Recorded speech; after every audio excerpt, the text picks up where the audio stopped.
Rain whispered against the church windows. The candles flickered. People sat in silence, faces hidden behind tears and black veils. In the front, a coffin stood open. Inside it lay a man named Yusuf Karim, once a teacher, a father, a friend. His heart had stopped 2 nights ago, they said. The priest spoke softly, "May his soul find peace." Then came a strange sound, a faint thud, a trembling breath. And before anyone could understand, Yusuf's eyes opened. Gasps filled the hall. A woman screamed. Yusuf sat up slowly, his skin pale as marble, his voice dry and broken. "Where am I?" Some fainted, some ran.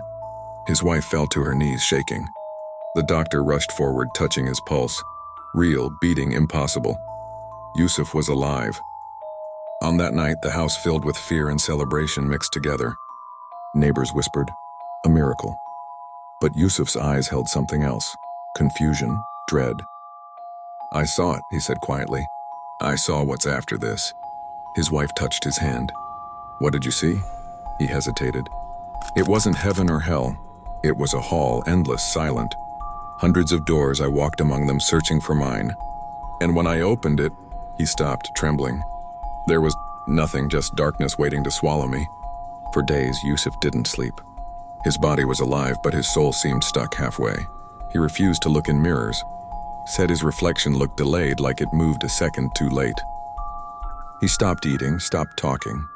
The living world felt unreal to him. One evening, his little daughter came to him with her drawing pad. "Baba," she said softly, "I drew what you saw." On the page were hundreds of doors, just like he'd described, and one open door covered in black. Yusuf's heart froze. "Who told you this?" "The man in the dark coat," she said. "He visits when you're asleep. He says you opened the wrong door." Yusuf grabbed her shoulders, shaking. "What man? When?" She pointed toward the empty hallway. "He's standing there." Yusuf turned, no one. Just shadows stretching along the wall, but one shadow didn't move when he did. That night, Yusuf locked every door in the house. He sat awake until dawn, clutching the prayer beads his mother had given him years ago. At sunrise, a knock echoed through the silence. Slow, heavy, familiar. He opened the door, and there stood the same coffin placed on his doorstep, empty but freshly polished.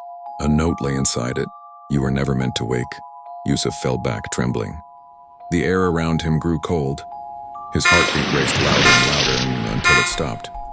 When his wife found him, he was lying peacefully beside the coffin, eyes closed once again.